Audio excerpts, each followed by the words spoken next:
Hi, I'm John Ainsley, CTO at Doulos. Easier UVM, register layer. This video is a tutorial on the register layer in UVM. During this tutorial, I'm going to be taking advantage of the Easier UVM coding guidelines and code generator from Doulos. If you want to know more information about Easier UVM, you can find it from the URL shown on the slide here. I'll be taking advantage of both the coding guidelines and the code generator during this tutorial. So let's take a look at the UVM register layer.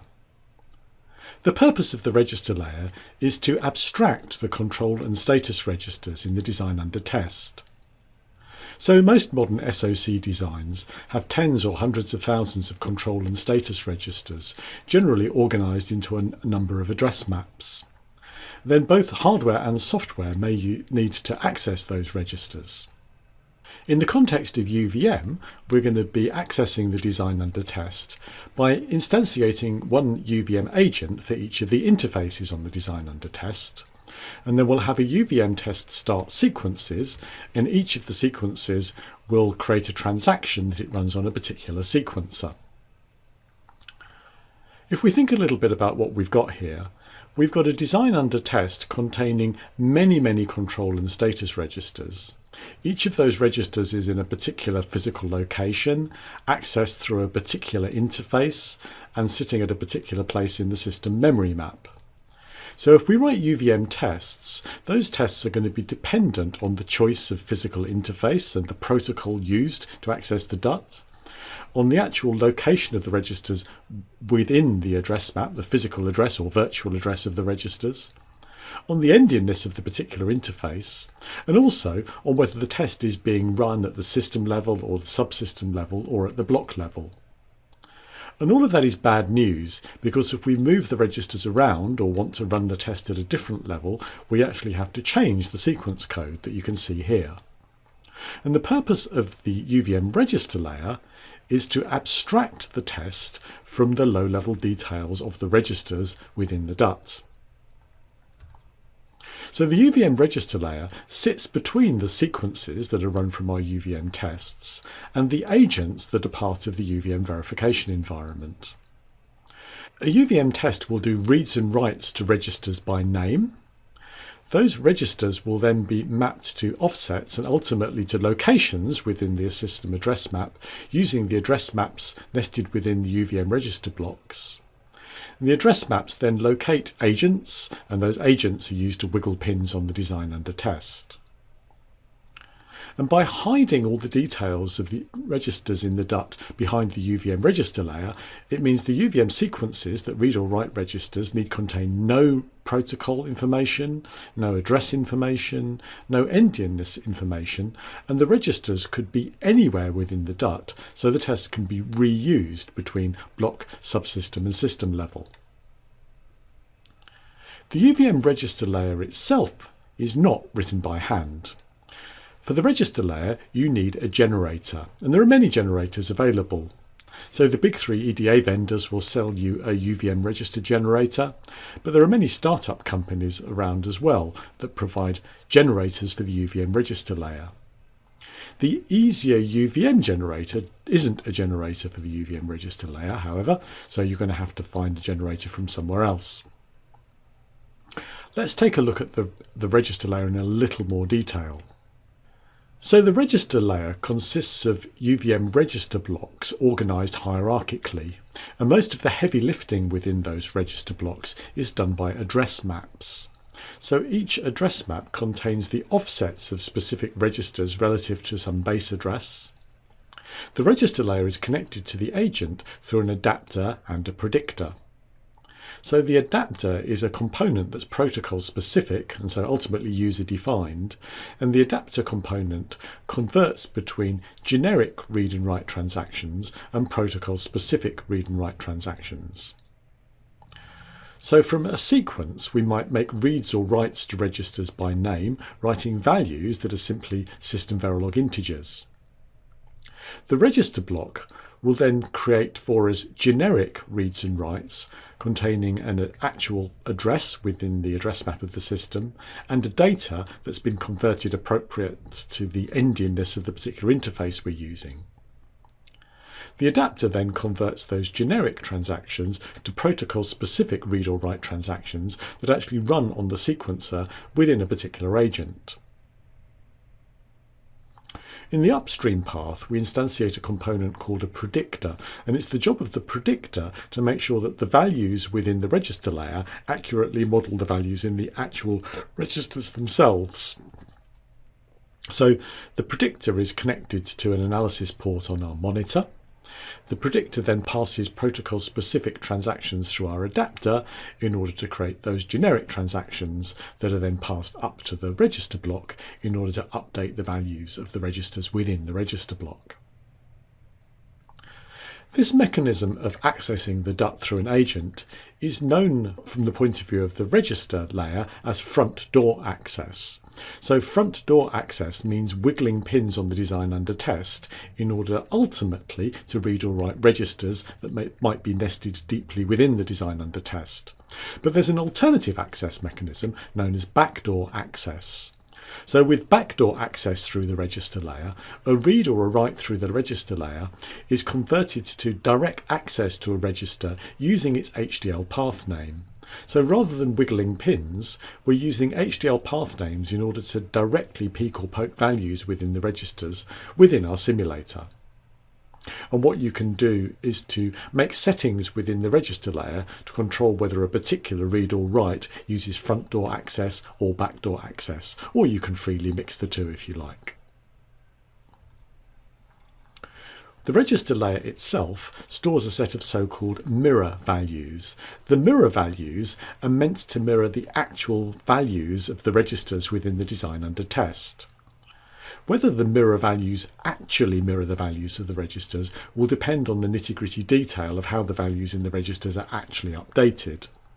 So if a register is volatile and changes its values spontaneously and those values aren't made available to the register layer, the mirror value may be out of date. But if all of the accesses to the registers are actually made through pins on the design under test, then the predictor can actually modify the mirror values and make sure that the mirror values remain faithful to the actual values in the register. Calls to read or write modify the mirror values as well. So when you make a call to write through the register layer, that call to write will update the mirror value with the value being written. And similarly, a call to read will update the mirror value with the value actually read from the design under test. And that's true whether the accesses are made through the front door or through the back door. As well as the mirror values, the register layer also stores a set of desired values, and the desired values are the values that you want to write to the registers within the DUT.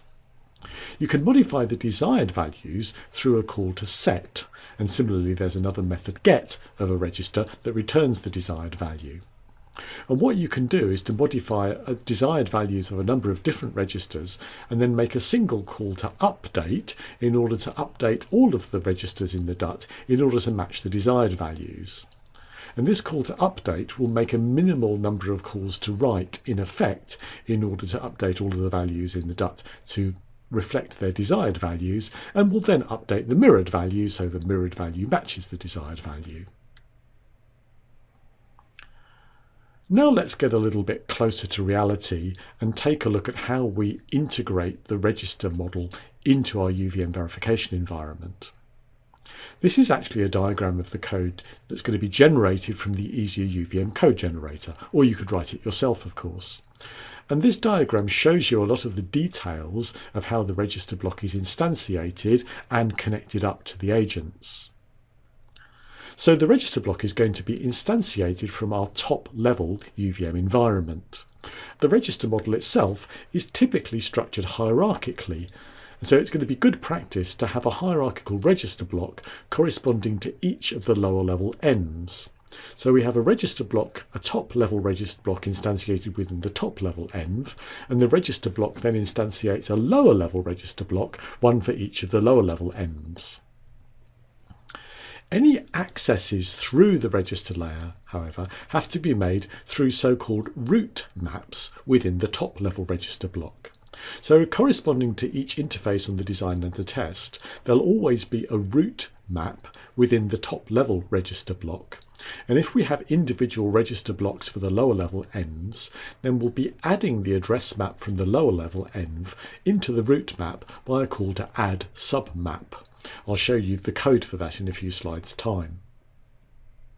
There's then various connections between the instance of the top-level register block and the rest of the UVM code.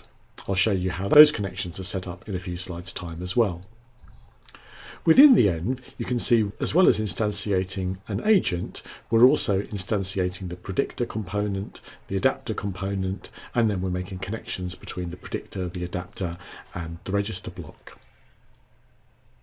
Let's take a look now at the code for the register block.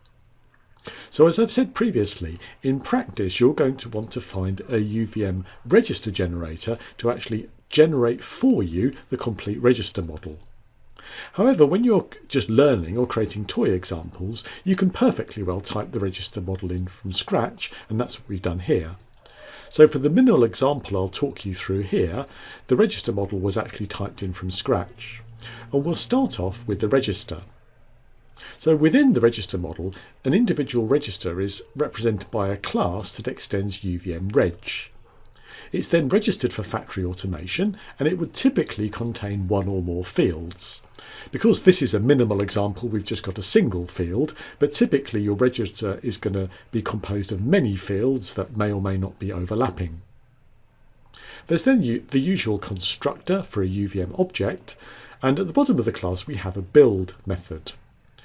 So many of the classes within the UVM register layer contain a build method, and the build method are used to build any sub-objects of that class. And notice that this is the build method, not a build phase method.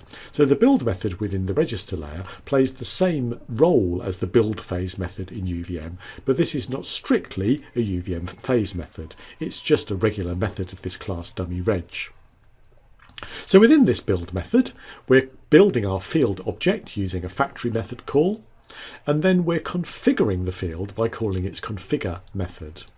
And this is the point in the register model where you set up the lowest level details of that register model. So this slide has been annotated with the meanings of all of these arguments to the configure method. We start with the size of the field in bits, then the LSB of the field in bits, then the access mode of the field, whether it's read-write, read-only, write-only, read once, write once, and so on. The UVM register layer contains a whole bunch of built-in access methods, and you can also, in effect, define your own access methods for more exotic fields. Then comes a bit specifying whether the field is volatile, then its reset value, then whether it has a reset value, then whether the field is randomized when the register object is randomized, and finally whether the field is individually accessible or whether it can only be accessed through reads or writes to the entire register. In practice, you're not going to be typing these arguments in for yourself, you're going to be using a register generator. So most register generators start from some kind of spreadsheet or tabular format. You then push a button to generate the register model, and the code you can see here would be generated for you. So now within that code, we're going to move up one level in the hierarchy and look at the register block associated with this particular agent that's going to instantiate our dummy register. So here we go. Here's class busReg block that extends UVM reg block. So all UVM register blocks extend UVM reg block. They're registered for factory automation. They can instantiate registers or other register blocks or memories or a range of other features. They have a standard constructor, and they have a build method that's used to build any sub-objects of that register block. So here we're instantiating the register through the factory. Then we're calling the configure and build methods of that register. We're then instantiating the address map corresponding to this register block. Remember, it's the address map that does all of the heavy lifting within the UVM register layer. So every time we create a new map, we give it a name, a base address and a width specified in bytes, and then an endianness, whether all access is through this particular mapper, little endian or big endian. Then we make a call to add reg to add a specific register to this particular address map. So at this point you'd call add reg for each of the registers within this particular register block. And the arguments to add reg include the register object, its offset within the local address map, and the access mode for this particular register. Then we make a call to lock model in order to lock down the contents of this particular register block. So this is one of the lower level register blocks, and next I'm going to show you the top level register block. The code for the top level register block is almost identical, so I'm going to flip between the two. Here's the lower level register block, here's the top level register block. So some of the names are different, but the only really important difference is for the top level register block, instead of calling add reg, we're calling add submap in order to take the address map within the register specific register block and subsume that within our root map. So the bus map within our top level register block is one of the root maps, and it's always the root maps that you use when you're actually accessing the register model from a sequence run from a test. So that's the code for the UVM register layer, typically automatically generated, but in this case typed in by hand. Now let's see how we instantiate that code. We instantiate it from our top level env. So here's our top level UVM env class. It has variables referring to the env, to a config object and to the register model.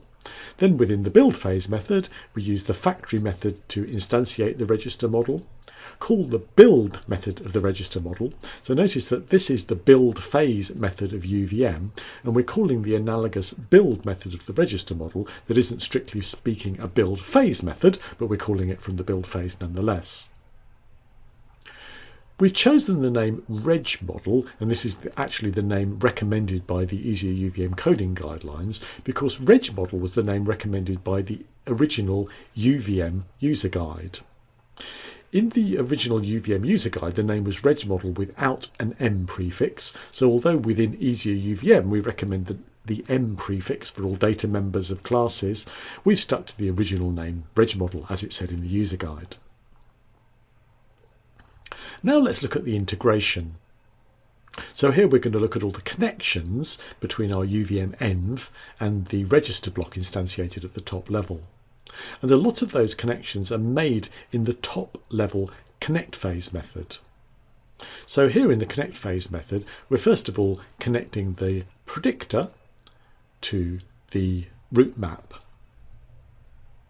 Then we're connecting the predictor to the adapter. So we're actually setting variables map and adapter within our predictor instance in order to refer firstly to the root map and secondly to the adapter, which is named mbus2reg. Then we make a call bus map set sequencer in order to create a relationship between our root map and the sequencer and also the adapter within our agent specific env. And then finally we make a call to bus map set auto predict 0. This is a very important call because it tells the root map to expect explicit prediction. In UVM in general you have the option of using a predictor or not using a predictor. We always recommend that you use an explicit predictor because having an explicit predictor makes it easier to keep the mirror values within the register model in step with the actual register values within the DUT. But in order to tell our root map to make use of the explicit predictor, we have to call set auto predict 0 in order to turn off auto prediction. So that was the connect phase method of our top level env. Now we dive down into an agent specific env, and within the agent specific env, within the build phase method, we're instantiating the adapter, instantiating the predictor. The adapter is effectively user defined because it's protocol specific. The predictor, on the other hand, is hardwired into UVM. Then within the connect phase method of our lower level env, we're connecting the analysis port on the monitor of the agent to an analysis export on the predictor. So I've shown you the code now of the register block itself.